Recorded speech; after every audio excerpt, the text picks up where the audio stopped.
irmãos, irmãs, porque Ele vive, nós estamos aqui e nós podemos crer no amanhã.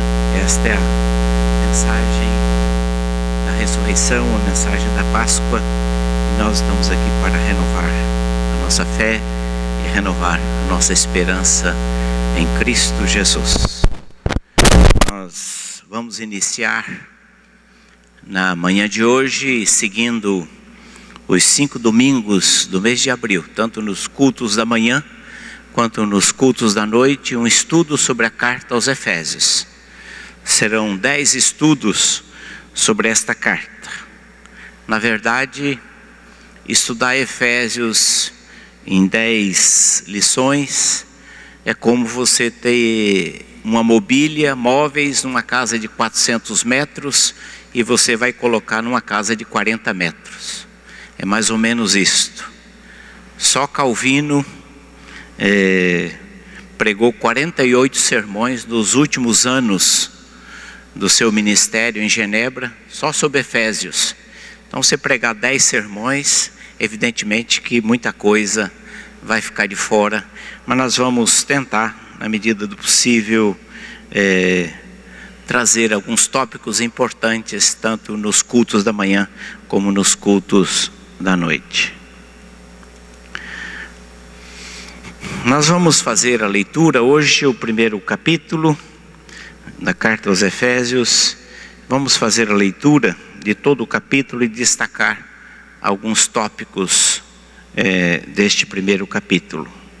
Efésios capítulo 1, iniciando a partir do versículo 1, onde nós lemos: Paulo, apóstolo de Cristo Jesus por vontade de Deus, aos santos que vivem em Éfeso e fiéis em Cristo Jesus, graça a vós outros e paz da parte de Deus nosso Pai e do Senhor Jesus Cristo. Bendito Deus e Pai de nosso Senhor Jesus Cristo, que nos tem abençoado com toda sorte de bênção espiritual nas regiões celestiais em Cristo, assim como nos escolheu nele antes da fundação do mundo, para sermos santos e irrepreensíveis perante ele e em amor, e nos predestinou para ele, para a adoção de filhos, por meio de Jesus Cristo, segundo o beneplácito da sua vontade, para louvor da sua glória e de sua graça, que ele nos concedeu gratuitamente no amado, no qual temos a redenção pelo seu sangue, a remissão dos pecados, segundo a riqueza da sua graça, que Deus derramou abundantemente sobre nós, em toda sabedoria e prudência, desvendando-nos o mistério da sua vontade, segundo o beneplácito que propusera em Cristo, de fazer convergir nele, na dispensação da plenitude dos tempos, todas as coisas, tanto as do céu como as da terra. Nele digo, no qual fomos também feitos herança, predestinados segundo o propósito daquele que faz todas as coisas conforme o conselho da sua vontade, a fim de sermos para louvor da sua glória, nós, os que de antemão esperamos em Cristo, em quem também vós, depois que ouviste a palavra da verdade, o evangelho da vossa salvação, tendo nele também crido, fostes selados com o Espírito Santo da promessa, o qual é o penhor da nossa herança, até o resgate da sua propriedade em louvor da sua glória. Por isso também eu, tendo ouvido a fé que há entre vós no Senhor Jesus, e o amor para com todos os santos, não cesso de dar graças por vós, fazendo menção de vós nas minhas orações, para que o Deus de nosso Senhor Jesus Cristo, o Pai da glória, vos conceda espírito de sabedoria e de revelação no pleno conhecimento dele. Iluminados os olhos do vosso coração, para saberdes qual é a esperança do seu chamamento, e qual a riqueza da glória da sua herança nos santos, qual a suprema grandeza do seu poder, para com os que cremos, segundo a eficácia da força do seu poder, qual ele exerceu em Cristo, ressuscitando-o dentre os mortos, fazendo-o sentar-se à sua direita nos lugares celestiais, acima de todo principado e potestade, poder e domínio, e de todo nome, que se possa referir não só no presente século, mas também no vindouro. E pôs todas as coisas debaixo dos pés, para ser o cabeça sobre todas as coisas, o deu à igreja, a qual é o seu corpo, a plenitude daquele a que tudo enche em todas as coisas. Amém. Estudar Efésios, como nós dissemos, é um grande desafio.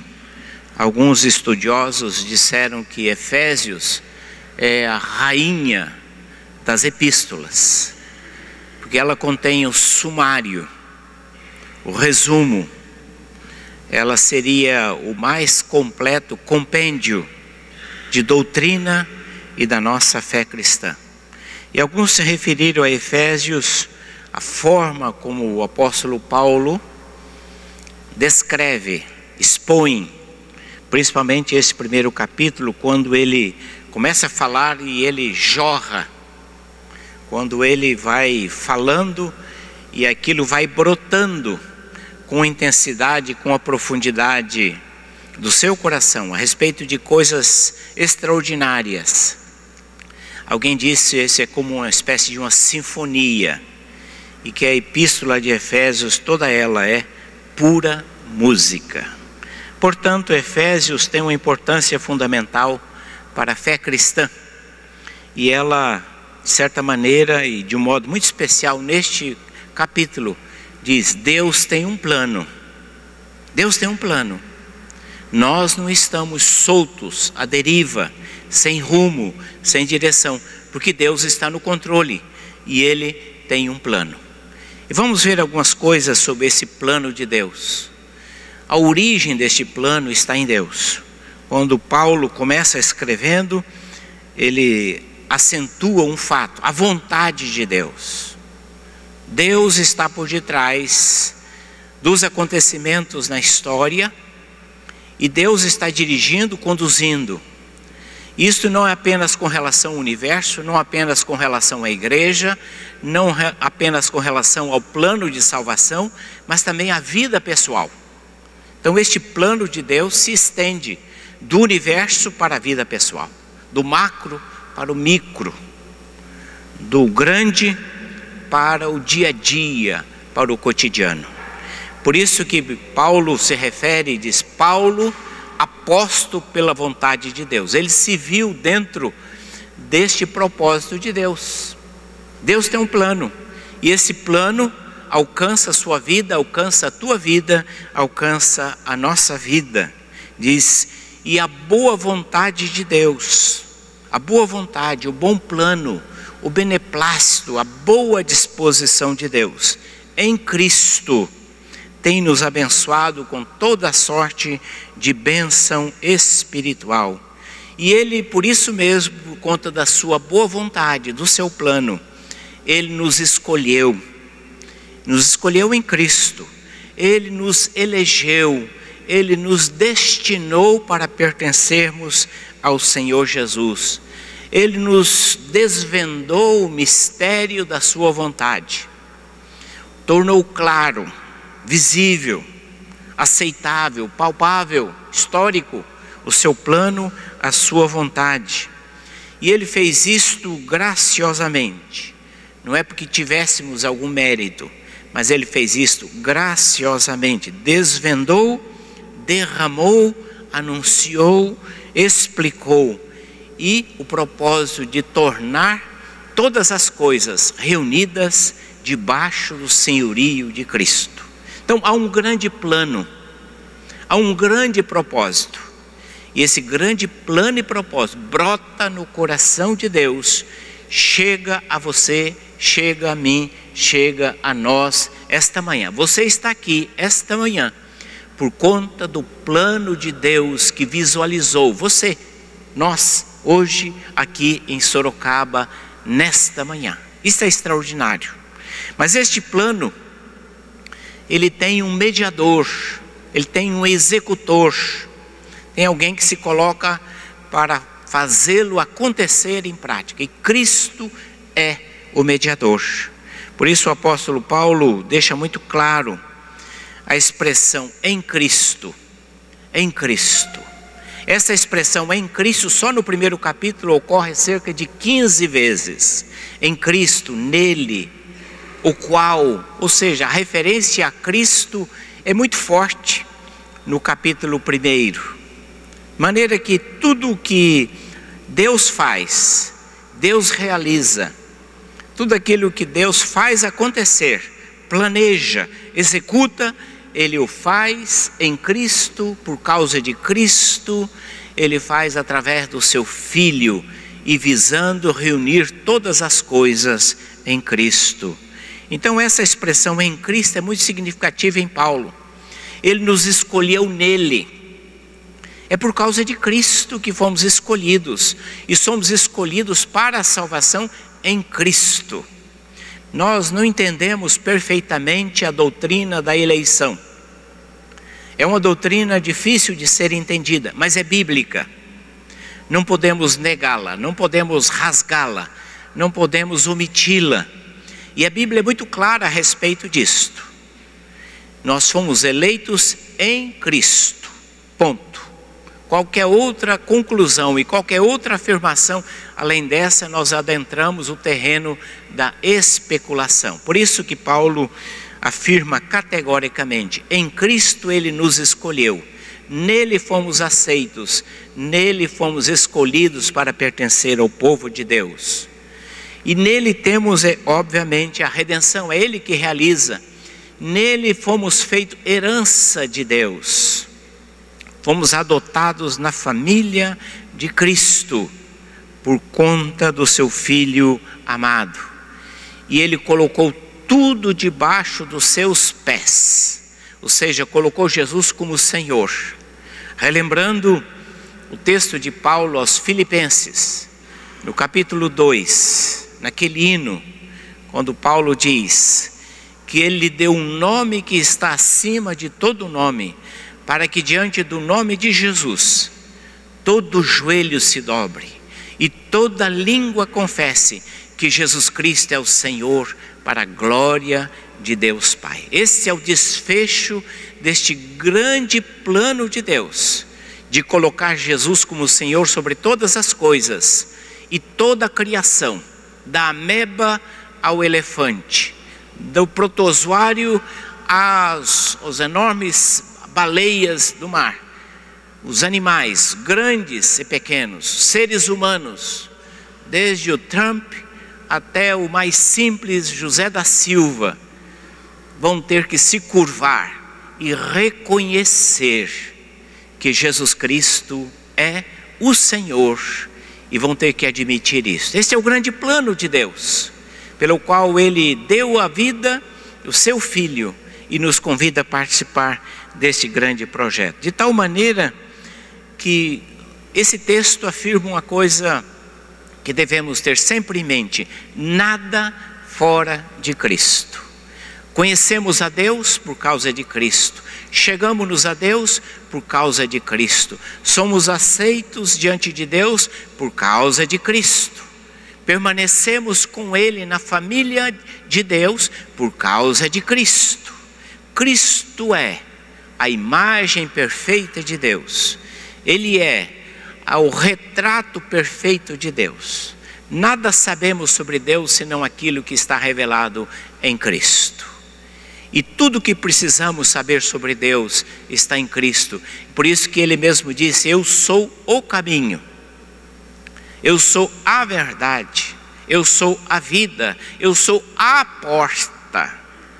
Nosso acesso, nossa comunhão, nosso relacionamento só pode estar com Deus baseado em Cristo e apesar de Cristo. Mas este plano que Paulo está se referindo é o Espírito Santo que o torna conhecido.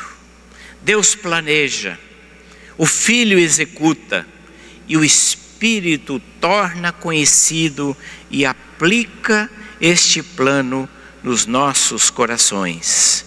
É o Espírito que torna possível a compreensão deste plano. Por isso Paulo diz: nós somos abençoados com toda sorte de bênção espiritual. Ou seja, bênção espiritual, bênçãos que provêm do Espírito, bênçãos que são concedidas pelo Espírito Santo de Deus, e bênçãos que extrapolam a dimensão material. Lá no Antigo Testamento, no livro de Deuteronômio, faz menção às bênçãos materiais da obediência. No Novo Testamento, essas bênçãos extrapolam para o limite espiritual, para a dimensão espiritual, onde pelo Espírito Santo somos conduzidos, somos levados, e Deus nos dá a compreensão dessas bênçãos que Deus deseja nos conceder. Porque também essas bênçãos nos preparam para uma luta espiritual. No capítulo 6, nós vamos estudar aqui mais adiante, isso vai ser tratado. Então são bênçãos espirituais também para enfrentar lutas espirituais, os quais todo cristão se depara. E essas bênçãos espirituais é o Espírito que aplica em nossos corações. Sem a obra do Espírito não entendemos, sem a obra do Espírito não discernimos, sem a obra do Espírito não há arrependimento, sem a obra do Espírito não há convicção de pecado. É o Espírito que nos convence que aquilo que estamos ouvindo é verdade, é importante, eu devo, eu preciso, eu necessito. É o Espírito que me faz entender o que Deus quer, o que Cristo realizou, e isto se aplica à minha vida. De tal maneira que o Espírito atua, e quando o Espírito atua, nós percebemos que há uma estrutura trinitária no plano de Deus.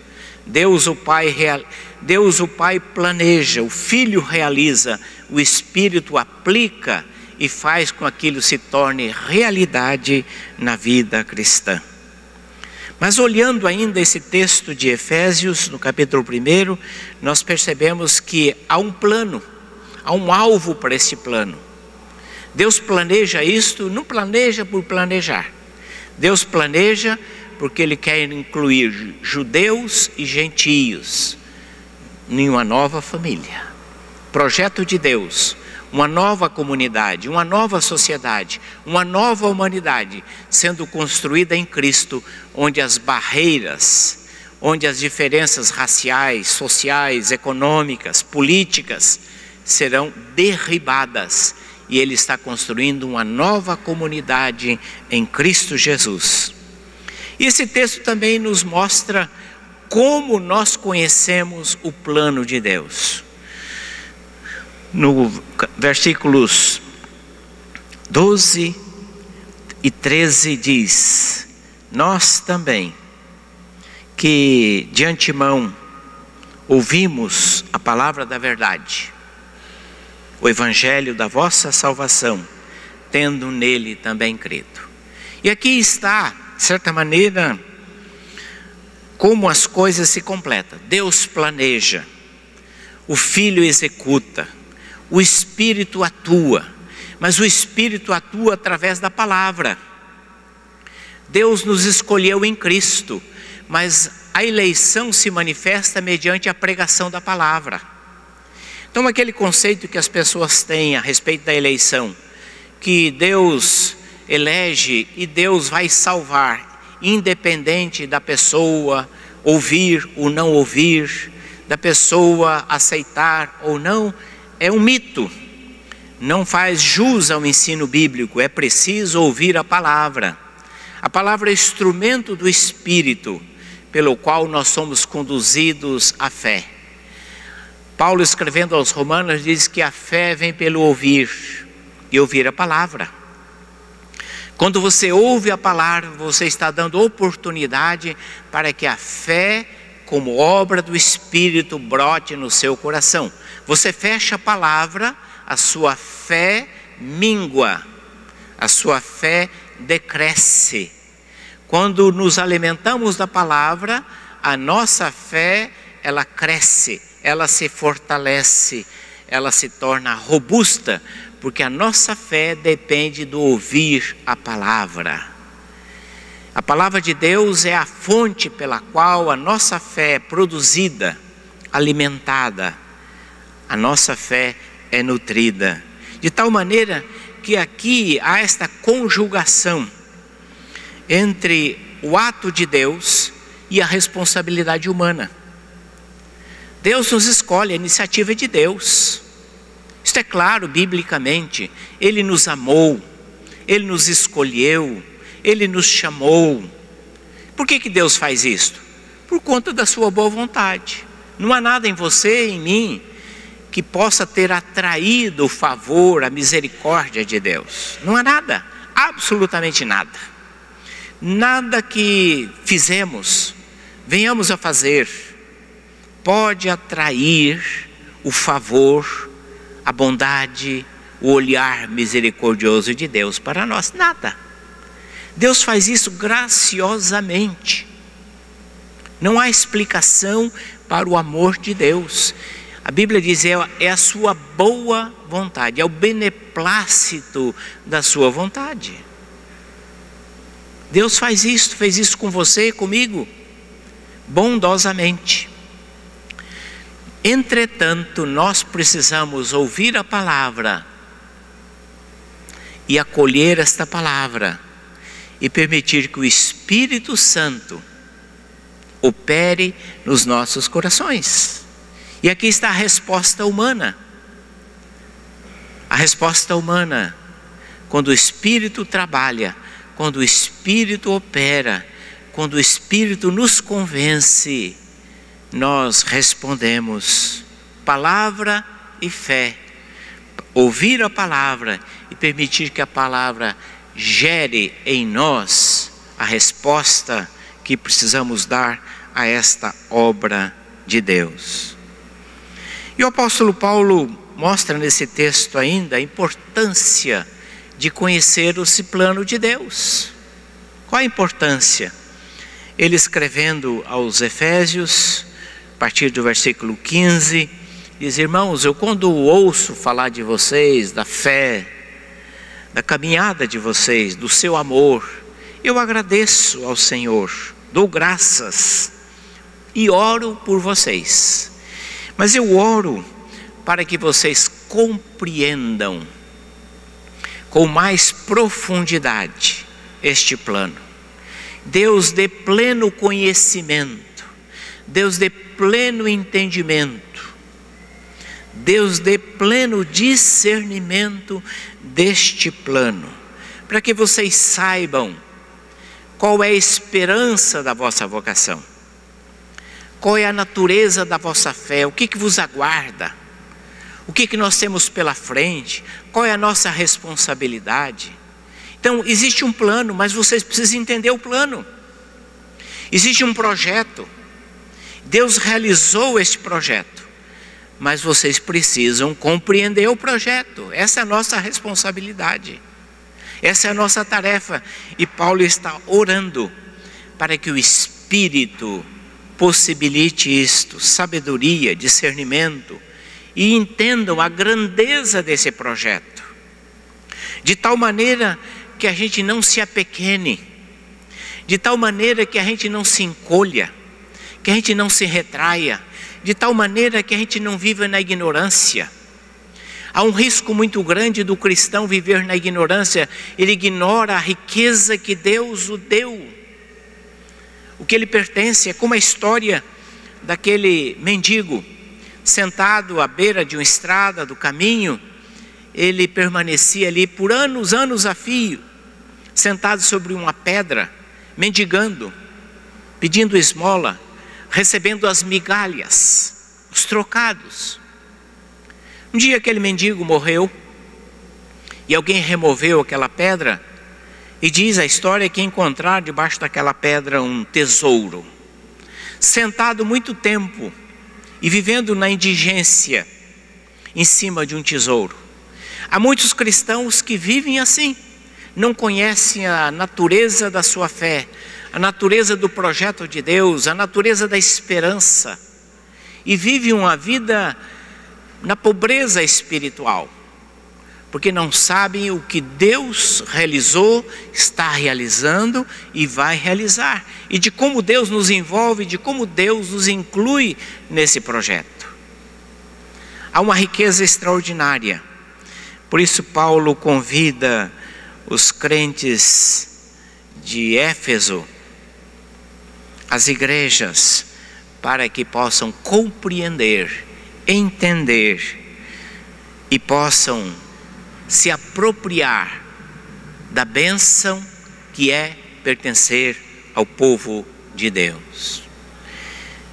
E esse texto também nos desafia a uma coisa, a viver este plano, a experimentar o plano de Deus.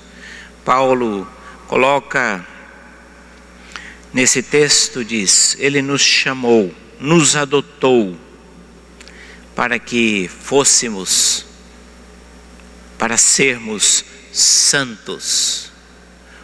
A palavra santo significa separado e com uso exclusivo, destinação exclusiva.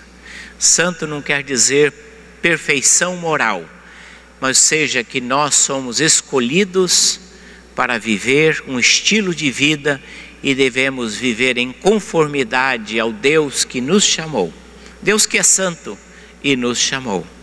Portanto, diz, ele nos predestinou, nos chamou para vivermos de uma maneira irrepreensível em amor. Algumas pessoas já me disseram, se eu for eleito, não importa o estilo que eu viver, que eu praticar, Deus vai me salvar. Isso é um grande equívoco, um grande equívoco. Quem pensa assim, quem afirma isso, não leu a Bíblia, não entendeu o propósito da eleição, que fomos eleitos para, não por conta das nossas boas obras, mas eleitos para viver em santidade. Não fomos eleitos por causa da nossa santidade, mas fomos eleitos para viver um estilo de vida que honre aquele que nos criou. E sobretudo, Paulo fala, vivendo como filhos, nos adotou na família para vivermos como filhos, filhos amados de Deus. E como filhos, nós esperamos no cuidado, na providência, no amor, confiamos na misericórdia, confiamos na provisão, mas lembremos-nos, o Pai que nos ama também nos corrige e nos disciplina. Este é o projeto de Deus para nós, para você, para a minha vida. Este é o plano de Deus. Este é o projeto que Deus concebeu na eternidade. Antes que você e eu nascêssemos, Deus já nos visualizava e Deus já desejou a nossa companhia. E Deus planejou para que isso ocorresse.